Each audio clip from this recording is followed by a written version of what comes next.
Assalamualaikum warahmatullahi wabarakatuh.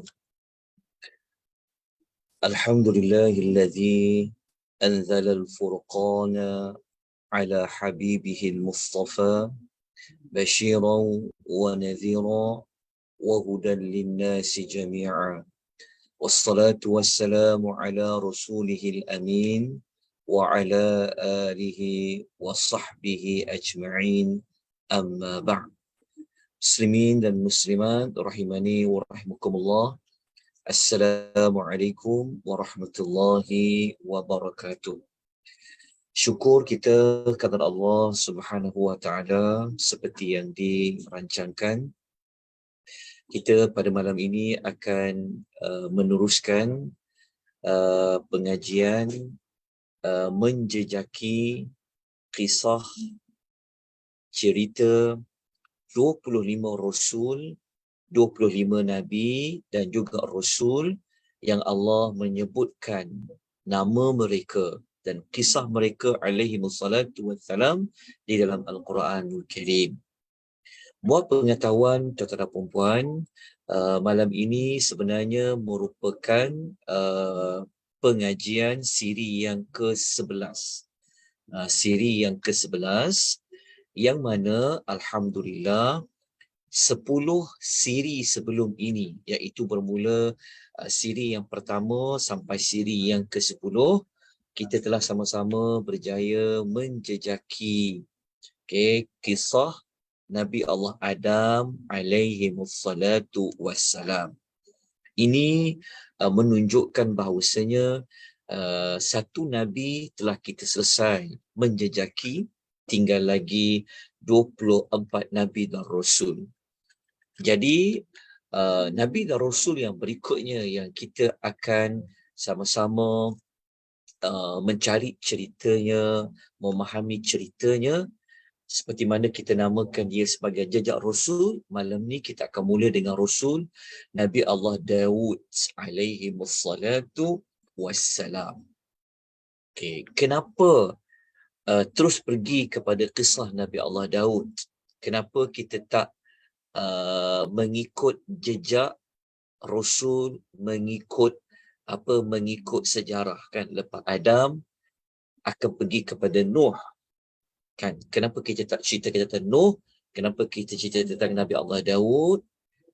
Kita mengambil karakter Nabi Allah Daud ini ada kaitan dengan kepimpinan negara. Kita pun sedia maklum, esok adalah hari mengundi dan sebagainya. Jadi moga-moga cerita tentang Nabi Allah Daud alaihi salatu wassalam ini dapat membuka mata kita, dapat mencerahkan lagi pemahaman kita bahawasanya isu mentadbir negara ini, diberikan kekuasaan ini bukan satu isu yang kecil, bukan satu perkara yang juzuk yang kecil, tetapi mentadbir sesuatu kerajaan sebenarnya adalah suatu perkara yang pernah dilalui oleh Nabi Allah Daud alaihi wassalatu wassalam. Jadi kita mulakan dengan kisah Nabi Allah Daud alaihi salatu wassalam. Okey. Untuk isi pengisian pada malam ini, saya akan saya akan tunjukkan di skrin Zoom tuan-tuan dan puan-puan nota di dalam bentuk PowerPoint. Tuan-tuan jangan bimbang, nota ni nanti saya akan beri kemudian. Okey. Kira kisah Nabi Allah Daud ni malam ni kita akan masuk siri yang pertama lah, jejak kita yang pertama untuk mengetahui sejarah hidup Nabi Allah Daud alaihi salatu wassalam. Baik, saya paparkan sekarang tentang Nabi Allah Daud alaihi salatu wassalam. Kita pergi kepada membincangkan tentang penyebutan nama Daud di dalam Al-Quran ini bagaimana. Okey. Cara yang sangat mudah untuk dapatkan maklumat tentang Nabi Allah Daud, cara yang pertama, kita kena cari kalimah perkataan yang menyebut perkataan Daud. Daud. Daud tu ejaan dia macam ejaan dia huruf dal, alif, waw, dal. Daud. Jadi kalau kita cari di dalam Al-Quran perkataan Daud, Daud, Daud, kita akan menemukan sebanyak 16 kali tentang Nabi Allah Daud alaihi salatu wassalam. Okey. Namun begitu,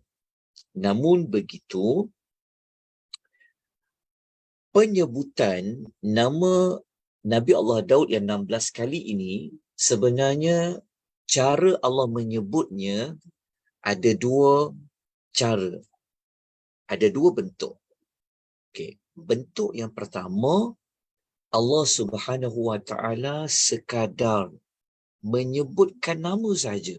Allah sebut Daud je. Tapi Allah Ta'ala tak cerita Daud ni siapa, Daud ni dia buat apa, kan? Daud ni macam mana karakter dia, Allah tak sebutkan. Ini adalah cara yang pertama. Cara yang pertama ni dia sekadar sebut nama saja, tapi tidak menyebut perihal Nabi Allah Daud alaihi salatu wassalam. Okey. Cara yang pertama ni, kita tengokkan satu contoh dalam surah Al-An'am, surah yang ke-6, ayat nombor 84, muka surat 138. Okey, siapa yang ada Quran terjemahan, tetap ada mushaf, tetap boleh buka terus muka surat 138. Okey, dalam ayat yang ke-84 ini, Allah Subhanahu Wa Taala berfirman. Kalau kita baca pada ayat itu, Allah Subhanahu Wa Taala berfirman, "Wa wahabna lahu Ishaqa wa Yaquba kullan hadaina wa Nuhan hadaina min qabl wa min dhurriyyatihi Dawud wa Sulaimana wa Ayyuba wa Yusufa wa Musa wa Harun wa kadzalika najzil muhsinin."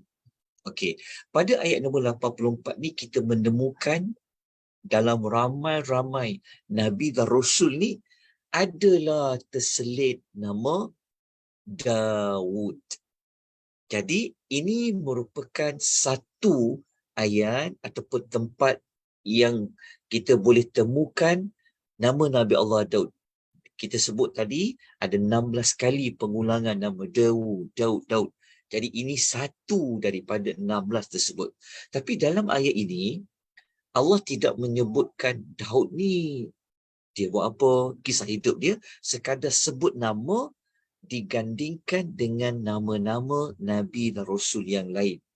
Kan? Kita tengok terjemah ayat dia.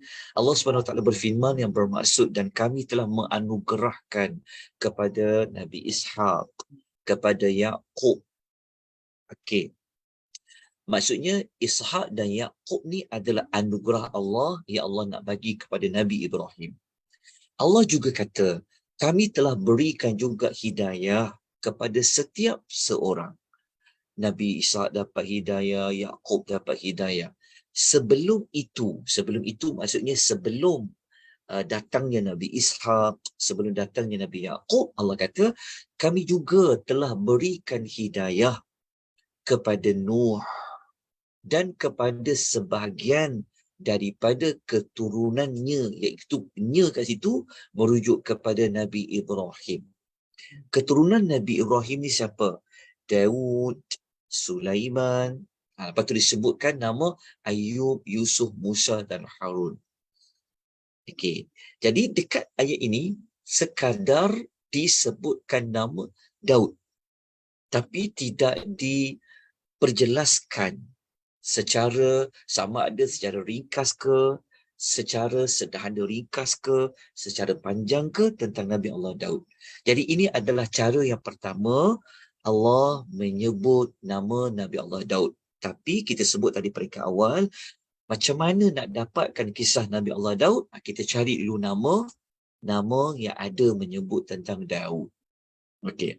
Cara yang kedua, kalau jumpa perkataan nama Daud, pada penyebutan nama Daud itu, masuk cara yang kedua, Allah bukan sekadar sebut nama tapi Allah ada menceritakan perkara lain tentang Nabi Daud. Ini adalah cara kedua. Cara kedua inilah yang kita akan gunakan dijadikan sebagai sumber untuk kita dapatkan maklumat tentang siapa itu Daud.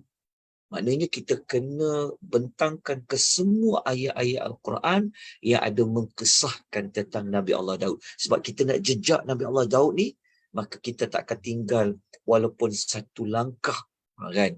Satu jejak pun yang menyebabkan kita kehilangan Nabi Allah Daud di dalam Al-Quranul Karim. Begitu juga tuan-tuan, sebenarnya kita bukan hanya menjejaki Nabi Allah Daud ini hanya dengan ayat Quran.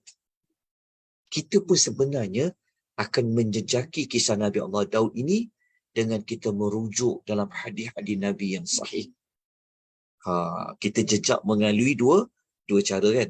Cari ayat Quran, lepas tu kita akan cari hadis Nabi SAW yang sahih. InsyaAllah nanti tuan-tuan akan menemukan tentang hadis-hadis yang menyebut tentang Nabi Allah Daud alaihi salatu wassalam. Okey. Setelah kita mengetahui macam mana cara nak mendapatkan maklumat tentang Nabi Allah Daud, macam mana nak menjejaki Nabi Allah Daud, maka kita mulakan dengan perbincangan, perincian tentang Nabi Allah Daud alaihi salatu wassalam, yang mana setelah dikumpulkan ayat-ayat Al-Quran dalam surah yang pelbagai, maka kita kena susun. Kita kena susun bagaimana nak mulakan kisah Nabi Allah Daud. Dapatan saya sebagai seorang pelajar, sebagai seorang yang suka, sangat minat dengan kisah-kisah dalam Quran. Semua orang minat sebab kisah dalam Quran dia adalah ayat Al-Quran. Betul tak? Jadi didapati Allah Subhanahu wa ta'ala tidak meninggalkan jejak kepada kita macam mana Nabi Allah Daud ini lahir. Tak ada. Tak ada sebarang kesan boleh kita dapat. Dalam hadis pun tak ada. Jadi watak Nabi Allah Daud ini bila dia muncul, macam mana kita boleh tahu kisah Nabi Allah Daud ini, permulaan dia apa? Kalau kita belajar kisah Nabi Musa, kita tahu Nabi Allah Musa ada Allah memberitahu tentang macam mana dia lahir, mak dia letak dia dalam kotak kayu tabut, betul tak? Kalau Nabi Allah Yusuf, kita tahu jejak dia dengan dia mula bermimpi. Tapi Nabi Allah Daud ni, karakter itu Allah tak sebut. Bila dia lahir, dilahirkan dia di mana, bagaimana dia membesar, tak disebutkan. Jadi, bila sebenarnya watak dia muncul, apabila kita baca Al-Quranul Karim, kita dapati Nabi Allah Daud ini, watak Nabi Allah Daud ini, dia bermula apabila dia menganggotai salah seorang tentera yang diketuai oleh Talut. Rupa-rupanya Nabi Daud ni seorang tentera yang bersama dengan tenteranya Talut. Jadi kalau tuan-tuan nak tahu siapa tu Talut, maka kena bukalah. Dalam suratul Baqarah, dia bermula ayat 246, tak silap saya. Kalau kita buka surah Al-Baqarah kan, 246, maafkan saya kalau saya tersalah. Seingat saya lah, dia bermula ayat 246, kisah Talut ni. Ada. Betul, muka surat nombor 24, ayat 246. Kita boleh lihat muka surat 40, kisah Talut. Dalam pengisian ini, saya fikir memang bukan tak sesuai. Tetapi mungkin tak dapat untuk menceritakan kisah Talut lawan Jalut. Ini kita kena masuk kepada pengajian yang lain. Tapi saya harap kalau boleh tuan-tuan bacalah ya, bermula daripada ayat 246 surah Al-Baqarah untuk tahu siapa itu Talut. Ringkaskan cerita, Talut ini sebenarnya ia merupakan seorang raja yang memimpin Bani Israel. Okay. Kita sedia maklum, biasanya yang akan memimpin satu bani, satu umat adalah mesti Nabi dan Rasul. Kita tahu Bani Israel, mereka pernah dipimpin oleh siapa? Pernah dipimpin oleh Nabi Allah Yusuf. Mereka pernah dipimpin oleh Nabi Musa. Tapi dalam kisah Nabi Allah Daud, Nabi Musa dah tak ada dah. Nabi Musa dah wafat. Lepas tu, berlakulah perubahan era pemerintahan Bani Israel ni sampailah kepada Talut dilantik untuk memimpin Bani Israel. Okey. Yang melantik Talut untuk memimpin Bani Israel adalah seorang Nabi. Cuma Nabi tu kita tak tahu siapa nama Nabi tu yang mengusulkan supaya Bani Israel ini kalau mereka nak seorang pemimpin, seorang panglima perang, dia mesti kena melantik Talut. Okey, pendekkan cerita, akhirnya Talut pun dilantik sebagai panglima perang. Okey, untuk memimpin Bani Israel. Okey, dalam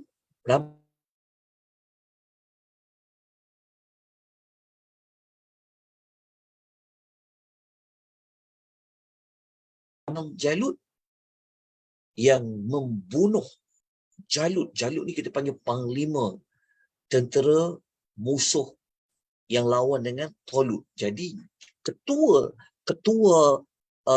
tentera musuh tu, Jalut tu, dibunuh oleh Nabi Allah Daud alaihi salatu wassalam. Okey, macam mana kita nak dapatkan maklumat ini? Disiplin seperti kita sudah sedia maklum, untuk kita mengetahui kisah-kisah yang terdahulu, maka kita mesti kena merujuk kepada wahyu. Sudah pasti wahyu itu adalah Al-Quranul Karim dan juga hadis Nabi SAW. Jadi kisah Daud berjaya membunuh Jalut ini ada Allah sebutkan pada ayat yang ke-251, muka surat 41. Surah apa? Suratul Al-Baqarah, surah yang kedua. Pada ayat 251 ini Allah menyebutkan apa? A'udzubillahi minasyaitonirrajim.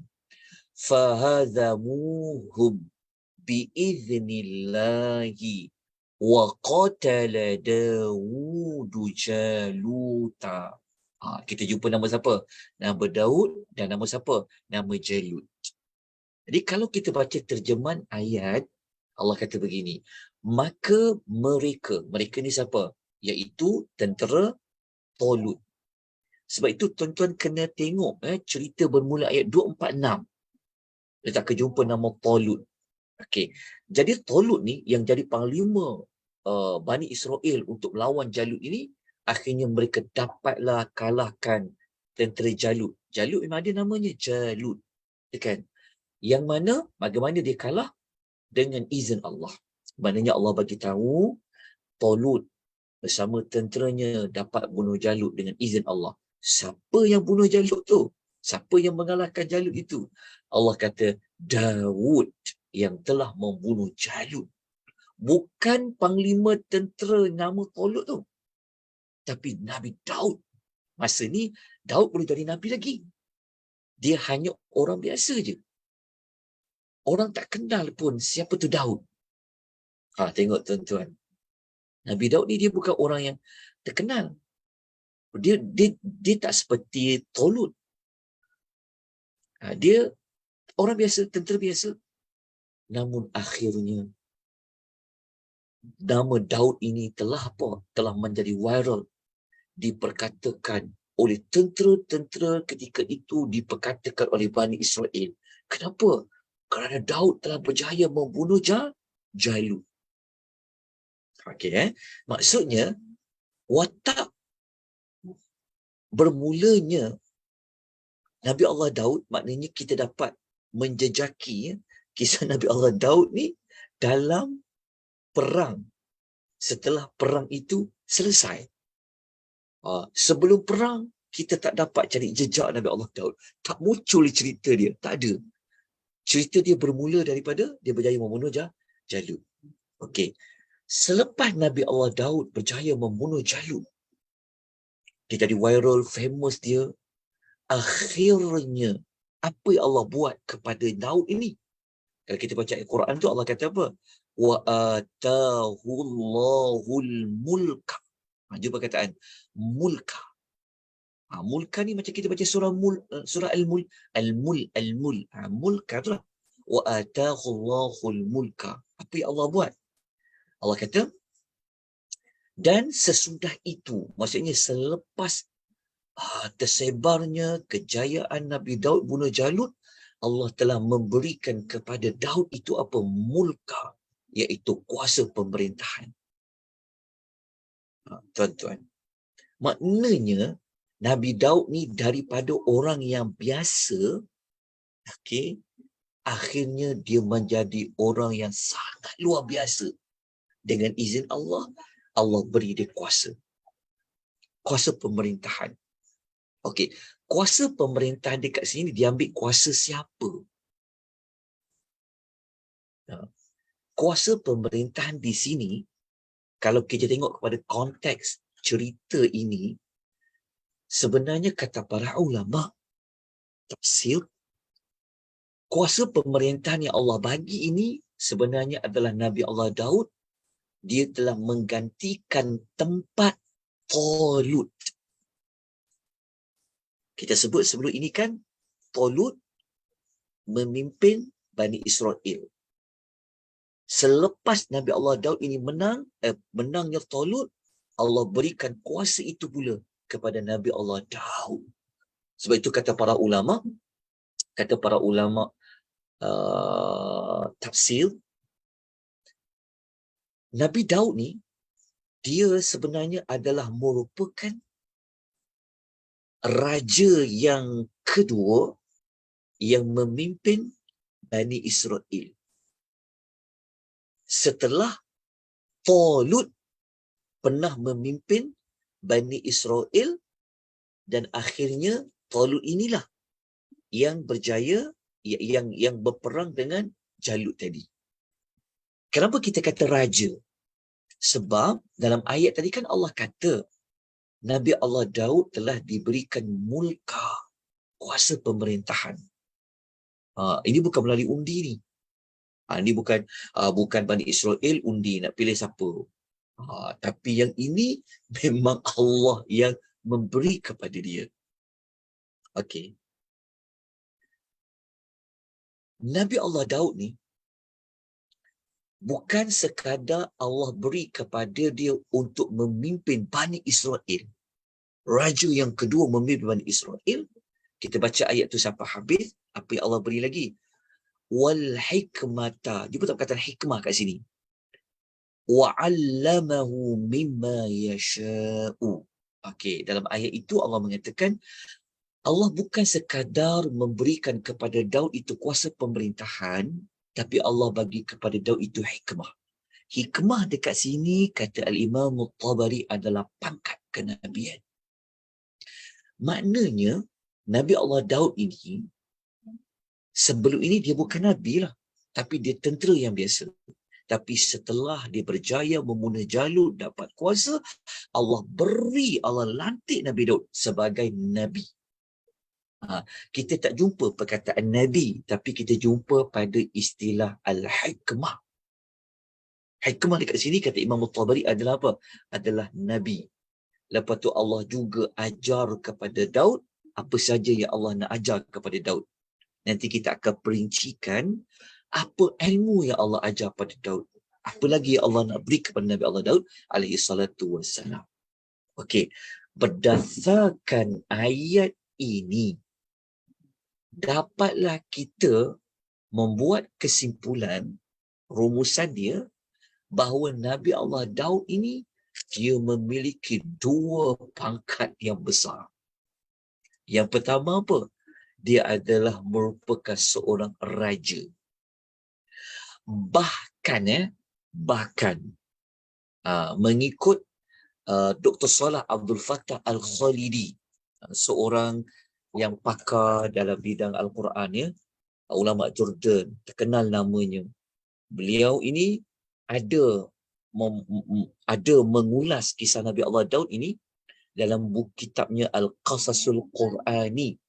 Okey, beliau mengatakan Nabi Allah Daud ini merupakan raja yang pertama yang dapat pangkat raja, yang ada kuasa, yang Allah bagi dia kuasa yang pertama di kalangan para nabi.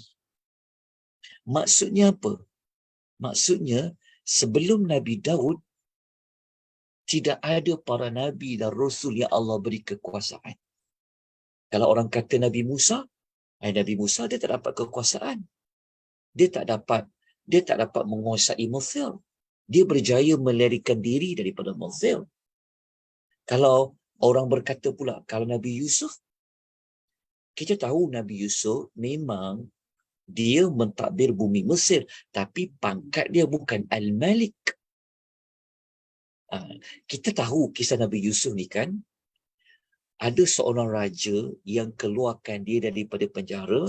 Lepas tu raja tu tawarkan dia jawatan yang besar, orang kanan raja, tapi Nabi Yusuf minta apa? Dia hanya nak memegang jawatan menjaga khazanah perbendaraan Mesir saja. Maknanya Nabi Yusuf ini dia bukan raja. Nabi Ibrahim tak dapat kuasa, Nabi apa tak ada kuasa? Nabi Nuh tak dapat kuasa, tak ada. Maka kalau kita jejak kisah para rasul ni kan, maknanya rasul yang pertama Allah beri dia kekuasaan memerintah adalah Nabi Daud. Kalau Sulaiman selepas Nabi Daud. Nanti kita akan belajar kisah Sulaiman. Dan menariknya Nabi Allah Daud ni juga, dia adalah seorang Nabi.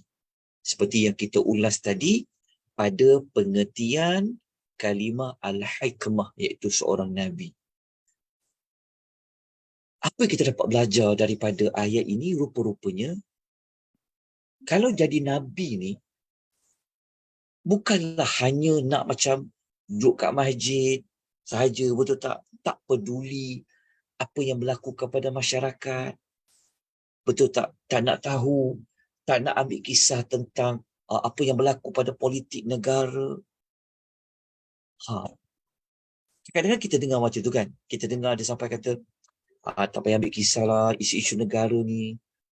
Apa yang berlaku dalam negara ni. Tak, tuan-tuan. Kisah Nabi Daud ni satu model. Kalau sekarang orang duk bincang tentang model ekonomi baru kan. Kan, betul tak? Seperti yang kita tahu baru ni berlaku debat kan, antara menteri dengan salah seorang wakil kan, macam mana model ekonomi baru.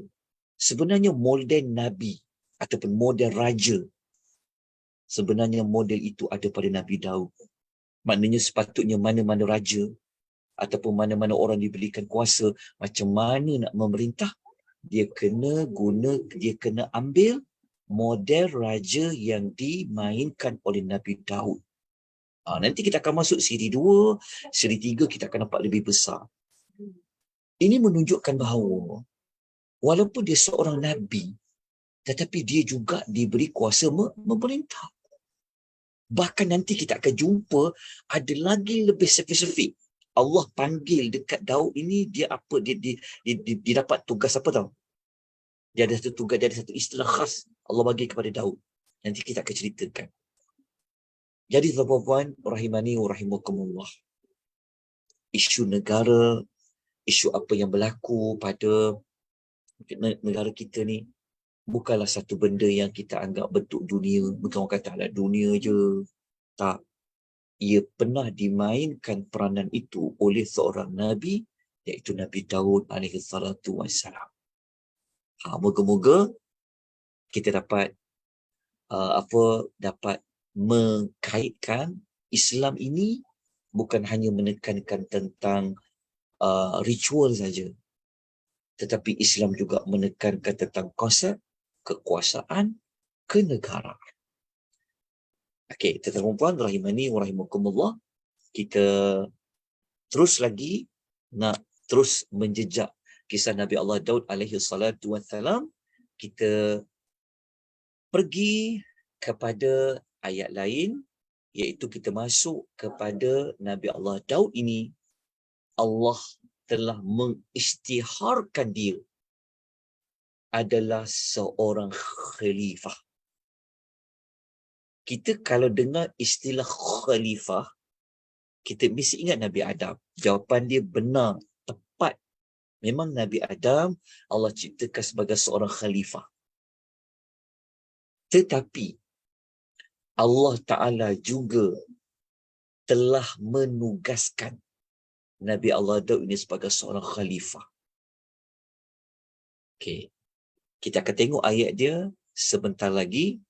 Sebelum itu, mari kita lihat penyebutan khalifah di dalam Al-Quran.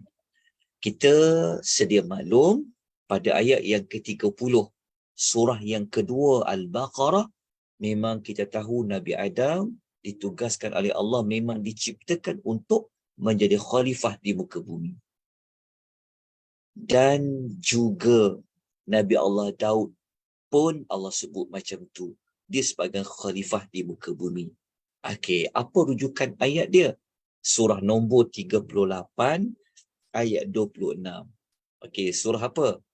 Kita tengok surah Sad, surah nombor 38, okay, ayat nombor 26, muka surat 454. Cuba semak. Betul tak ayat yang saya sebutkan, nombor surah yang saya sebutkan, dan juga muka surat yang saya sebutkan. Kalau ada saya tersalah, tersilap, tolong dibuat pembetulan. Okey. Mari kita lihat sama-sama ayatnya. Okey. Dalam ayat yang ke-26 surah Sad, Allah Subhanahu wa taala berfirman, "Ya Daud." Allah sebut nama Daud. Sekali lagi kita menemukan nama Daud, tapi pada kali ini Allah panggil Nabi Daud. Allah seru Nabi Daud. Allah kata, "Ya Daud." Allah kata apa? Wahai Daud. Okay. Inna ja'alaka, Allah kata, inna ja'alnaka khalifatan fil ardi. Kita jumpa perkataan khalifah fil ardi. Allah kata apa? Wahai Daud, sesungguhnya kami telah menjadikan engkau khalifah di muka bumi.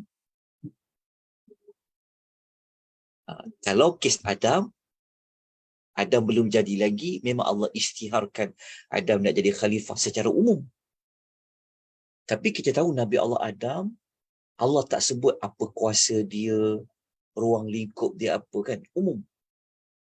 Tetapi Nabi Allah Daud ini, dia bukan sekadar seorang raja. Tetapi watak dia tu, raja tu, sebenarnya dia juga adalah sebagai seorang khalifah. Allah isytiharkan dia itu sebagai seorang khalifah di muka bumi. So kalau jadi seorang khalifah, apa yang kena buat? Apa yang perlu buat? Walaupun kita kata tadi peringkat awal, betul tak? Isu kenegaraan termasuk dalam kerja para Nabi macam Nabi Daud, tapi bukan boleh buat sewenang-wenang. Bukan boleh pilih, bukan kita boleh pilih siapa yang kita suka. Bukan kita dapat kuasa, kita boleh ikut akulah nak buat apa. Tak boleh. Allah kata kepada Daud apa? Kita baca ayat dia, Allah kata apa? Fahkum bainan nasi bil haqq wa la tattabi'il hawa fayudillaka an sabilillah. Allah kata kepada Nabi Daud, engkau sebagai khalifah di muka bumi ini, maka hukumkanlah, buatlah keputusan, jalankanlah mana-mana undang-undang antara manusia dengan hukum yang benar. Benar, kena hukum yang benar. Kalau orang itu patut dipersalahkan, sekalipun geng kita. Kalau orang itu memang patut diisytiharkan sebagai perasuah, tangkap dia, dakwa dia. Kalau orang itu disabitkan, faham tak maksudnya? Hukum dengan hukumnya benar. Tapi tak boleh ikut hukum akal, tak boleh ikut suka hati. Tapi hukum dengan benar. Janganlah engkau mengikut hawa nafsu, kerana hawa nafsu itu akan menyesatkan engkau daripada jalan Allah. Allah pesan kepada Nabi Daud dalam surah Sad. Sebenarnya tuan-tuan, ayat yang kita baca nombor 26 ni, sebenarnya ayat ini ayat yang Allah sebut selepas ada satu peristiwa Nabi Allah Daud telah mengendalikan satu kes. Ada orang mengadu, ada orang dia mengadu untuk dihakimi kes mereka kepada Nabi Allah Daud. Lepas tu baru datang ayat ni. Okey, kes itu apa? Insidennya apa? Nanti kita akan pelajari pada siri yang kedua. Cuma saya ambil ayat ini untuk didahulukan, untuk disebut kerana kita nak mengkaitkan dia seorang raja diberikan kekuasaan, maka kekuasaan itu juga sebenarnya ada berkaitan dengan seorang khalifah. Jadi kalau kita kata kita ini seorang khalifah di muka bumi, melalui jalan apa? Kita ada kuasa sebagai raja, kita ada kuasa sebagai sultan, kita ada kuasa Allah beri sebagai Perdana Menteri, Allah bagi kita kuasa sebagai menteri contohnya. Maka kita tak boleh hukum, jangan buat sesuatu keputusan di kalangan manusia ikut akal dan ikut hawa nafsu. Bukan ikut nafsu marah, bukan ikut nafsu dendam, bukan ikut nafsu busuk hati. Tapi buat dengan jalan yang benar. Sebab itu kita katakan awal tadi, model yang sepatutnya diambil kira dalam banyak-banyak manusia yang Allah berikan kekuasaan, maka model Nabi Allah Daud patut dijadikan sebagai indikator. Nanti waktu kita baca Nabi Allah Sulaiman, kita adunkan pula, ambil watak Daud campur dengan watak Sulaiman, kita adunkan, nak dapat satu model yang lengkap. Mungkin kita boleh ambil Zulkarnain, kan? Zulkarnain tu Allah bagi dia juga kuasa, masuk kisah dia tu diadunkan dengan kisah Daud, Sulaiman dengan Zulkarnain. Kalau kita dapat adunkan, maka akan lahirlah seorang manusia yang memegang tampuk pemerintahan yang meniru model para nabi dan orang-orang yang saleh yang Allah memberikan kekuasaan kepada mereka. Okey, tuan-tuan, kita lanjutkan lagi kepada maklumat yang berikutnya. Okey. Setelah kita mengetahui Nabi Allah Daud ini, Allah isytiharkan dia adalah sebagai seorang khalifah di muka bumi, dia kena jalankan tanggungjawab sebagai seorang khalifah dengan cara yang benar. Maka kita nak sambung lagi cerita dia adalah bagaimana Nabi Allah Daud dia boleh pastikan, dia boleh laksanakan kekhalifahan dia. Di dalam Al-Quran, Allah memberitahu kepada kita apakah sumber-sumber yang digunakan oleh Nabi Allah Daud sebagai seorang khalifah. Kita ada model, kita ada contoh kan, tapi nak laksana perlu apa? Perlu ada apa? Apa faktor internalnya dan apa faktor eksternalnya.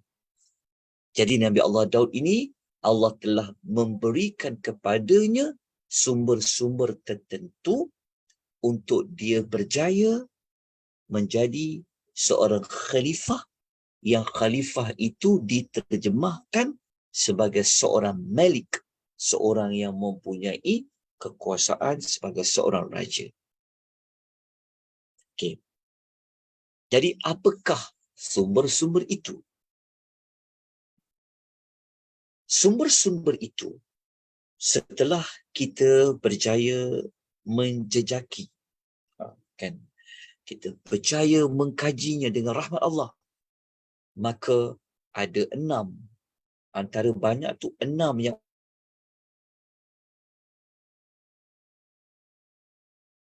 kepada Nabi Allah Daud ini yang pasti mesti al-mul dulu, kekuasaan lah. Ni kita dah sebut dah tadi tu. Mesti kena ada kuasa dulu. Itulah konsep dia. Betul tak? Dan sebab tu perlukan kuasa. So apabila kita ada kuasa, maka kita bolehlah laksanakan apa idea yang kita rancang. Kumpulan A, idea dia begini. Kumpulan B, ideanya begini. Jadi kalau diberikan peluang untuk berkuasa, maka dia boleh tunjukkan apa ideanya itu. Adakah dia sekadar formular semata-mata? Ada orang dia ramai formula. Formula ni lah, formula ni, formula ni. Tapi dia boleh buat tak formula dia? Beri kuasa. Okay, dah beri kuasa, macam mana? Ada orang, dia buat janji ni, janji A, janji B, janji C, janji D. Tiba-tiba diberi kuasa, dah tunaikan. Okay, itu contoh yang kita telah pun lalui, kita nampak dengan mata kita. Jadi, yang pertama, mesti diberi kuasa dulu. Okey. Selepas Nabi Allah Daud, Allah memberikan dia mulk, kekuasaan, Allah juga membekalkan kepada Nabi Allah Daud itu al-hikmah. Kita dah sebut tadi, antara hikmah maknanya pangkat kenabian. Sebab apa? Sebab apa? Sebab kita pun tahu Nabi ini dia ada wahyu. Apa-apa dia berhubung dengan Allah. Kan? Betul tak? Kalau macam kita, mana ada Nabi dah? Betul tak? Takkan kita kata, kita nak lantik presiden kita ni mesti Nabi. Tak ada dah. Cuma Nabi SAW meninggalkan kita apa? Meninggalkan kita Quran, meninggalkan kita hadis. Dua benda ni.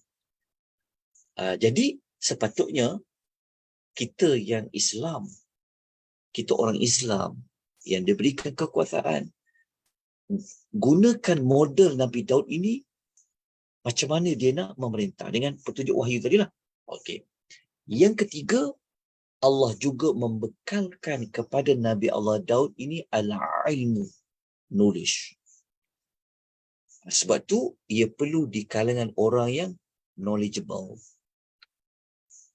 So, knowledge. Adakah melantik pemerintah ini, kita nak bagi dia kuasa untuk memimpin kita, adakah semata-mata dia famous, kita tak lantik dia, tapi tak knowledgeable? Ataupun adakah kita nak lantik dia kerana dia ni influencer? Betul tak? Dia boleh dapat banyak orang sokong dia, kita lantik dia, sedangkan dia tidak knowledgeable dalam memerintah. Betul tak?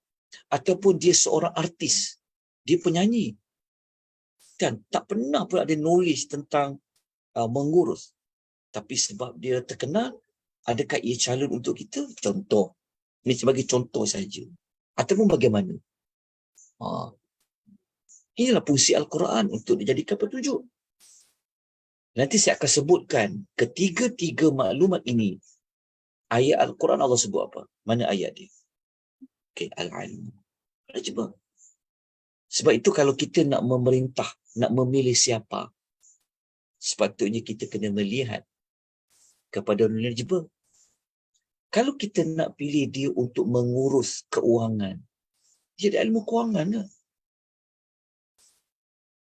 Jadi pengalaman ke dalam bidang keuangan, nak nanti dia menguruskan ekonomi. Dia ada knowledge ke pasal ekonomi. Contoh. Jadi kalau model ini terbalik, contohnya kita lantik sebab dia kawan kita, kita lantik dia sebab dia orang yang famous, tak knowledgeable, dia tak ikut model Nabi Allah Daud alaihi salatu wassalam. Kenapa kita nak ikut model Nabi Allah Daud? Lah, Quran itu kan Allah turunkan sebagai huda, sebagai petunjuk. Nabi Daud tu bukan orang biasa-biasa. Nabi. Okey. Tentera pula tu. Betul tak? Jadi sepatutnya kalau betul-betul nak jadi model pimpinan, kita hantar dia pergi camp tentera. Jadi tentera. Baru layak. So lepas ni kita buat syarat. Kita buat satu syarat. Kita buat syarat. Siapa-siapa yang dia nak diberikan kuasa, dia mesti mengikuti sesi latihan ketenteraan selama 6 bulan ataupun 3 bulan. Kenapa nak ikut macam Nabi Allah Daud? Iyalah, kalau jadi pemerintah, jadi pemimpin, tapi sakit, memanjang. So macam mana? Betul tak? Betul kena cari yang sihat, yang bertenaga. Begitulah. Ini saya selitkan sebab ialah dalam suasana kita, ada orang yang terlibat dengan peraya kita gunakan ayat Al-Quran untuk menjadi parameter. Baik, yang keempat, Allah juga telah mengurniakan kepada Nabi Allah Daud beberapa kurniaan. Ada beberapa kelebihan. Al-Fadl. Macam kita, sama juga. Kita mesti nak tengok kan, betul tak? Nak tengok dia punya kelebihan apa pengalaman dia. Kan kita nak pilih. Apa pengalaman dia, lepas tu kita tengok CV dia, kan, betul tak? Tengok berdota dia ni pernah jadi apa ya, pernah buat apa ya, itu kurniaan. Okey. Nombor 4, Allah memberikan kepada Nabi Allah Daud ini adalah faslul khitab, kebijaksanaan, kepetahan. Pun perlu juga bijaksana. Tapi kadang-kadang tengok cakap pun, kan, berbincang pun macam orang yang tak bijaksana je. Tak petah pun, tak. Jadi macam mana nak memerintah ni? Okey. Nombor 5, Allah memberikan kepada Nabi Allah Daud satu rujukan, iaitu kitab Zabur. Kalau macam kita orang Islam, kita dah ada Al-Quran.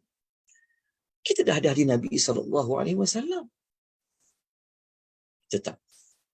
Maka kenapa tak rujuk? Kenapa tak berpandu kepada itu? Okey.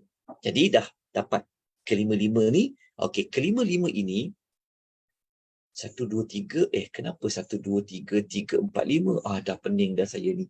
Sepatutnya 1, 2, 3, 4, 5, 6. Maafkan saya, tuan-tuan. Kau apa tadi? Sekejap. Ada. Maafkan saya sekejap ya. Saya betulkan. Boleh ke? Sambil-sambil tu tuan dengar tak suara saya? Boleh dengar dengan baik tak suara saya? Dengar. Dengar.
Mohon maaf ya tuan-tuan sebab talian saya ni kurang baik sebab saya sebenarnya berada di utara sebenarnya. Jadi menggunakan talian hotspot. Okey. Boleh dengar ke suara saya jelas ke tuan-tuan perempuan? Boleh ikuti dengan baik ke? Dengan saya. Jelas Ustaz. Alhamdulillah. Jelas. Alhamdulillah. Syukur pada Allah. Okey. Saya tunjukkan sekali lagi maklumat tadi yang saya tersalah sebut tadi. So ada berapa sumber? Allah bagi ada 6. Ya, 6 perkara kepada Nabi Allah Daud. Okey. Keenam maklumat ini Allahumma salli wa sallim ala nabiyina Muhammad. Sekejap ya. Satu lagi hilang nombor ini. Okey. Dapat tak? Ada dah kan? Okey. Keenam-enam perkara ini Allah sebut di dalam beberapa ayat Quran. Okey, yang pertama mari kita tengok. Dalam surah An-Naml, surah yang ke-27, ayat 15, muka surat 378, kita akan jumpa ayat dia. Allah kata apa? وَلَقَدْ آتَيْنَا دَاوُدَ وَسُلَيْمَانَ عِلْمًا. Sesungguhnya kami telah mengurniakan ilmu kepada Daud dan Sulaiman. Kat sini kan Allah sebut tentang ilma, iaitu ilmu. Surah apa tadi? Suratul Naml ayat 15, muka surat 378. Okay, ini dalil dia. Kemudian kita tengok dalam surah lain, dalam suratul Al-Anbiya, okay, ayat 79 dan 80, muka surat 328, apa di antara ilmu yang Allah beri kepada Nabi Allah Daud alaihi salatu wassalam. Sebab kalau kita baca ayat surah An-Naml ayat 15 ni, Allah hanya sebut umum. Kami telah beri kepada Daud dan Sulaiman itu anaknya itu ilmu. Tapi ilmu apa? Sudah pasti ilmu berkenaan dengan wahyu itu sudah pastilah. Sebab dia seorang Nabi, mesti dia akan mengetahui tentang seluk-beluk agama, syariat, hukum hakam. Itu sudah pasti. Di antara ilmu yang lebih spesifik, agak-agak Nabi Allah Daud ni, Allah bagi ilmu apa kepada dia?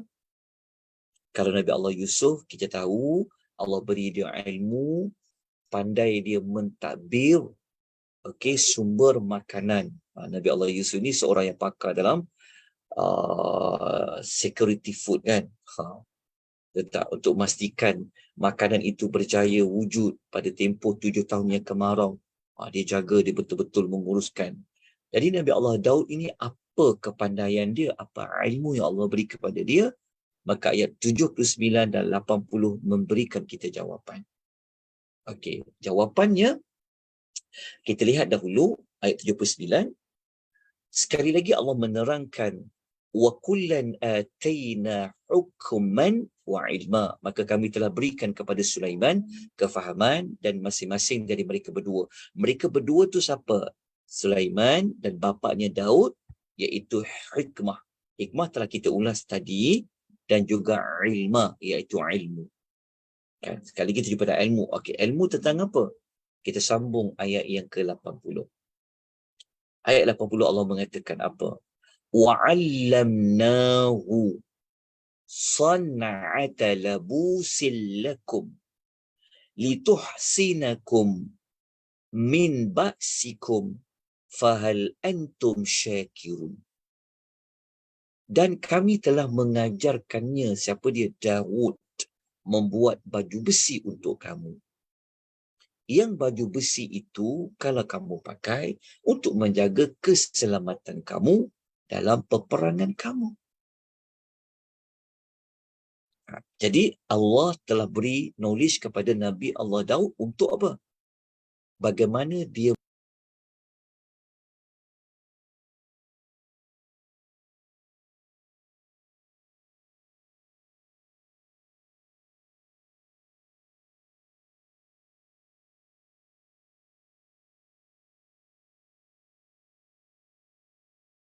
sekejap ya, tuan-tuan perempuan, mungkin saya tak boleh lama juga disebabkan lian saya ni agak kurang elok.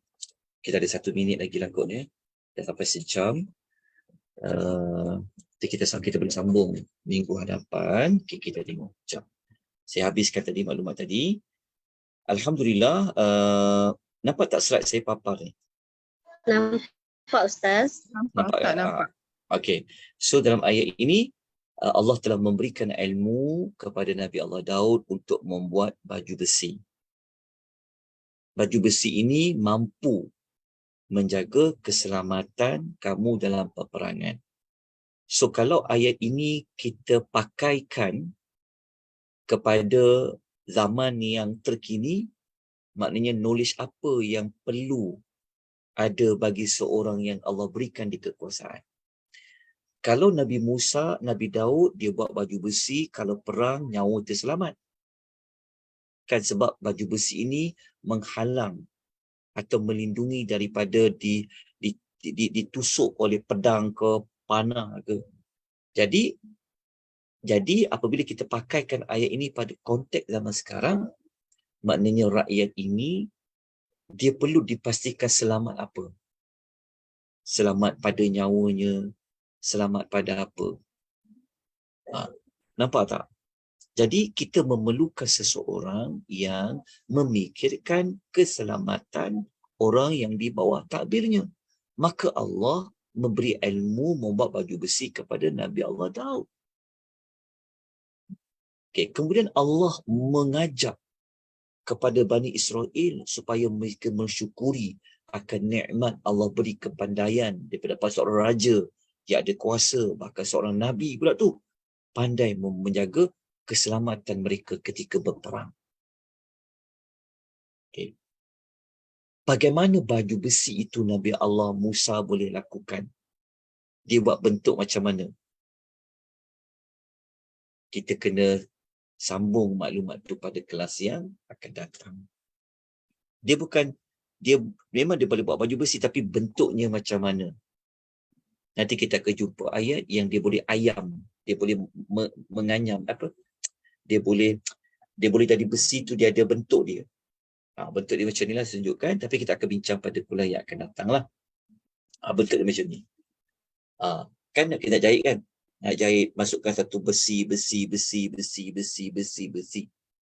Ini di antara contoh kepandaian Nabi Allah Daud. Allah beri kepada dia ilmu tentang besi tadi.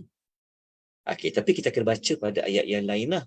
InsyaAllah nanti kita akan sambung pada siri yang kedua. Kita bertemu sekali lagi pada Jumaat akan datang minggu depan. Siri kedua, kita akan menjejaki lagi bagaimanakah caranya Nabi Allah Daud ia membuat baju besi itu. Ya, baju besi itu untuk menyelamatkan orang yang di bawah takbirnya. Baik, tuan-tuan puan, rahimani wa rahimakumullah, setakat ini saja. InsyaAllah nanti kita bertemu lagi pada minggu yang berikutnya.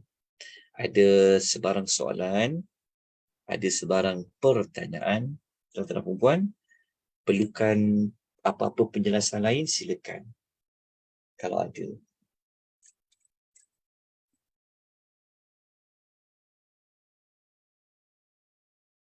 Kalau tiada, insyaAllah nanti kita sambung lagi. Kita tangguhkan pengisian ini dengan membaca tasbih kafarah. Subhanakallahumma wa bihamdika asyhadu an la ilaha illa anta astaghfiruka wa atubu ilaih. Wal 'asr innal insana lafi khusr illa alladhina amanu wa 'amilus salihat wa tawasaw bil haqq wa tawasaw bis sabr.